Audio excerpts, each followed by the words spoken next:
It all began after the first month we started dating, and I don't know why I didn't end things right then and there. While I was taming a shower, he looked through all of the photos on my laptop and yelled at me cause I still had photos of me and my ex. I didn't even remember, cause I don't look at those photos and I guess I was too lazy to delete them. Also, I don't use that laptop so often since it's slow. So, yeah. I wasn't being sentimental. I've always been a nosy person and I admit I stalked his wall, his exes, even his parents, but it was all public info. I've been alone with his laptop / phone etc. but I've never ever even thought about reading his private conversations. I wouldn't do that to anyone. He doesn't care, though. He memorized my iPad password and he read everything, including some really private posts on Reddit. He yelled at me and broke up with me. He occasionally lurks in my Facebook account, because I'm dumb and I'm always like, no, he wouldn't do that again, but he always does. Today I was logged on our shared laptop and I saw in my FB app that there was some activity going on 40 minutes ago, while I was taking a shower. I looked the Chrome history, but he had deleted everything. I lost it and I started crying and he had the audacity to blame me for his trust issues and said that there is something I'm hiding, since I'm reacting this way. I tried to explain I have nothing to hide, but it's just horrible to feel uncomfortable at home. I can't even sleep properly anymore because I'm nervous if he'll decide to randomly read my messages. He scrolled maybe months of my FB searches, which is really embarrassing, and yelled at me again. He said I must be hiding something since I'm so upset. I don't hide anything, and I never gave him a reason not to trust me. Once he dumped me and I grabbed a beer with an old friend and he found out. Blamed me for cheating on him and even complained to my mother. I go to therapy every week, not only because of him, I have other issues. There was this group session and I met a boy who has similar problems to mine and I felt that finally I'd have someone outside therapy to talk to. He's not my type and I didn't like him in a romantic way. I just felt we could be friends, but my boyfriend found out we've talked once, because he was snooping again OFC. And again yelled at me. He said I was a cheater and that's why he had trust issues. I've always been faithful and I didn't deserve this. I changed all my passwords, but I'm tired of feeling uncomfortable in my own home. He went out and told me I deserve this and he's right to invade my privacy and I have no right to be mad. I don't know what to do anymore. I finally picked up some courage and ended this pathetic excuse of a relationship. 2 days ago he came with his mother, OMG, to collect his stuff and also took the laptop he gave me as present. Which was pathetic. I travel for work and my employer allows me to spend up to $100 / day on food. If I don't use it I don't get to pocket the money. When traveling I make sure to use the full $100 every day, so I'm eating very well. My wife is upset with me because I get to eat out for every meal at least 2 weeks a month. She says it isn't fair and I should just go to the grocery store and bring back food to my hotel. I've explained to her that it doesn't make sense since I don't get to keep the money if I don't use it. Every evening when I call her she wants to know exactly what I ate. She can see the credit card statements reimbursed by employer, so she knows how much I spent. She'll see I spent $75 on dinner and start freaking out about how wasteful I am. I take her out for dinner at least 2 times a week when I'm in town and she goes out several times a week with friends when I'm not in town. This whole thing just seems irrational and it is really putting a strain on our relationship. I haven't gained any weight and am in great shape.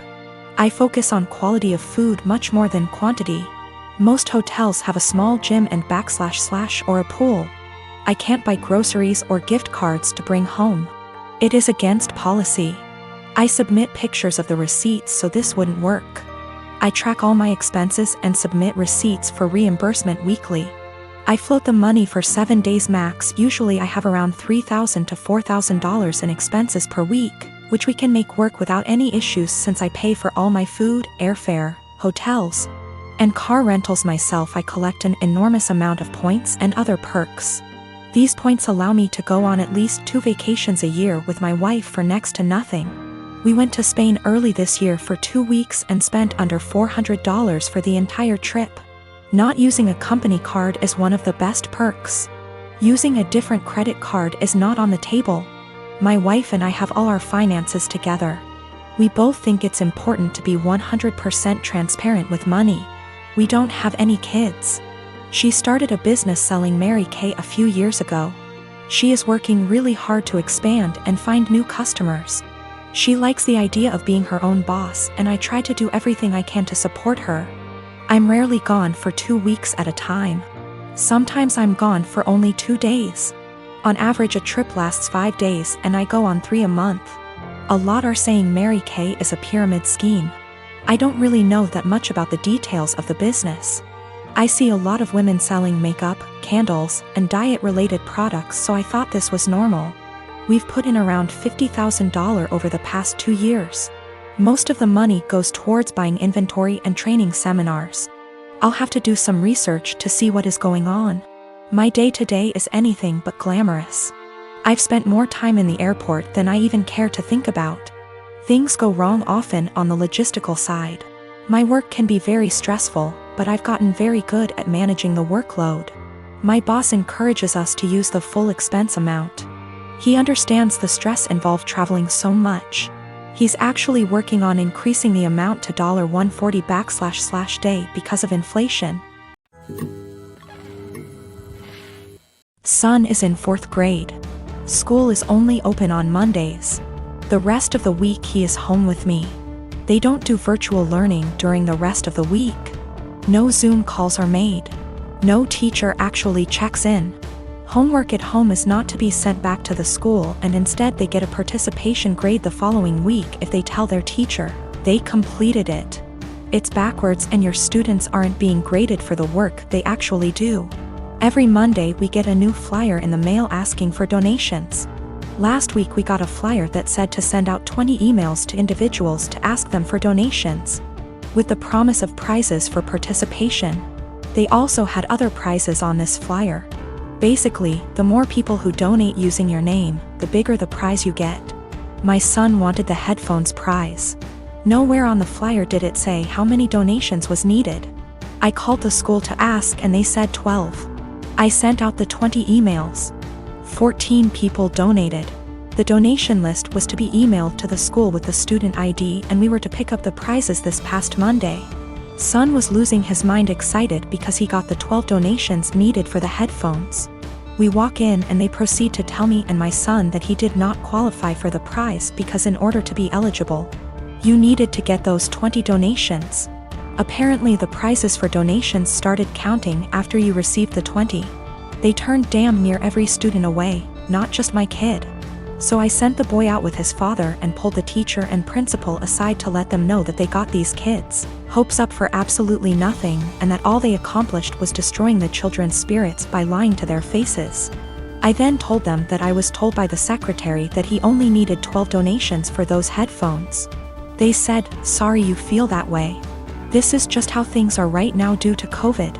So I responded with, "Oh, so lying to students and breaking their spirits is okay, because of COVID? Failing to provide virtual learning for the rest of the week like other schools is okay, because of COVID? Asking for donations when the kids are only here once a week must be okay, too, right?" I then walked out. Well, my son got the headphones in the mail today with a note from the superintendent that said, "I'm very sorry for the actions of the school system and the confusion formed around the donation drive. We are trying to work with the families, not turn them away. Please accept this as an apology." My son is over the moon. My husband says that I was being a Karen and that we should have just dropped it because it teaches our son that life isn't fair, and that I now look like an helicopter parent. Since my wife and I got married 3 years ago, things have been off. I know that people grow and change with time, but around our wedding, my wife changed drastically. She bleached her dark brown hair blonde right before the ceremony. And I honestly thought I was in the wrong church for a split second when she came down the aisle. We moved into our house right after the honeymoon, and she went into full domestic mode. We'd shared cleaning duties before, but once we moved into the house, she became insistent on doing everything before I could even get to it. Since this is our first house, I thought it was some kind of homeowner nesting thing, but it never stopped. Her hair color is none of my business, and I think most people would be happy not to have to clean. So I honestly didn't really think much of either of those things at the time. The big thing has always been how closed off she got after the wedding. When we were dating, she'd tell me long rambling stories about her feelings and rant to me when she was upset and all that. And I liked hearing about what was going on inside her head. After the wedding, that stopped pretty abruptly. If I ask her how her day is, she will only ever tell me that it was fine or super. She doesn't talk to me about her feelings anymore, ever, even when I explicitly ask, "How do you feel about X?" She also stopped telling me about anything important that happened to her. About a year after we got married, her grandfather died. Did she tell me she'd lost her grandfather? No. She told me that she had to go to a conference for work on the other side of the country, which I thought nothing of. On the second day she was gone, her older brother texted me to tell me that my in-laws had really missed seeing me at the funeral. When I called her to ask why in the ever-loving hell she didn't tell me, and then lied about it, all she would say was, "I didn't want to trouble you. You have a lot on your plate." After that, she went on a couple of spontaneous family trips. She's really close to her family, so the first time she said she was going camping with her brother at their alma mater.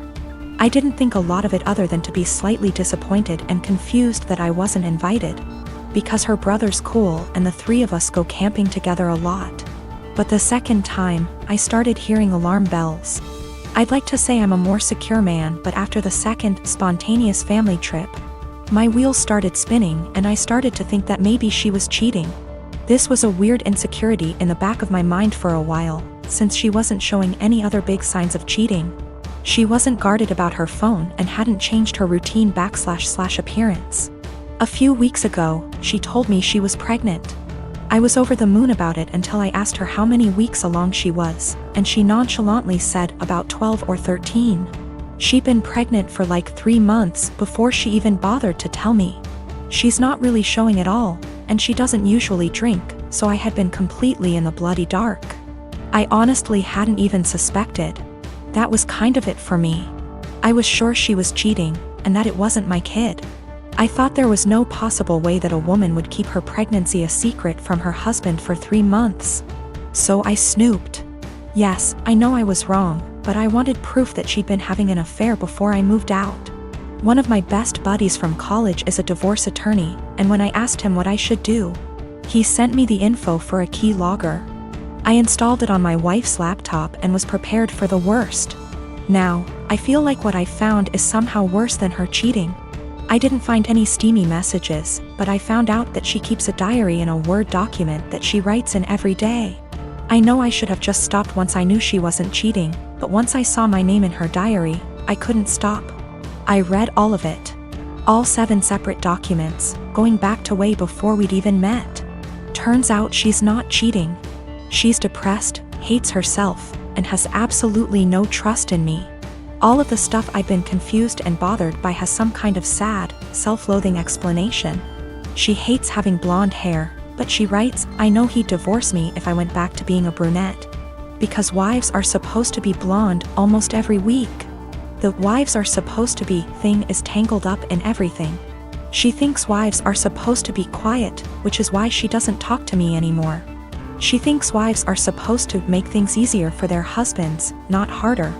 Which is why she didn't tell me when her grandfather died. It just goes on and on and on. She didn't tell me when she got a huge promotion and a raise because he'd leave me in a heartbeat if he knew I made more money than he does. Men can't handle that. It hurt to know that she thinks of me as some kind of one-dimensional 1950s husband. And I've been racking my brain to think of anything I could have done to make her think this way. What I can't handle is that she'd lied about the big stuff. I honestly don't know if I can forgive her for not telling me about the miscarriages. The spontaneous family trips were actually her miscarrying 2 of our children, one at 5 weeks, the other at about 10. She went and stayed with her parents while she was recuperating, and her brother and sister came to support her. But not me. I didn't get to be there for her, because she thinks I would leave her immediately if I knew that she'd killed our children.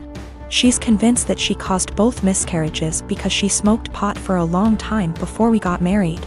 For what it's worth, it sounds like her family tried both times to get her to tell me, but she wouldn't. She finally told me about this pregnancy because her parents threatened to tell me she didn't. I'm just absolutely confused.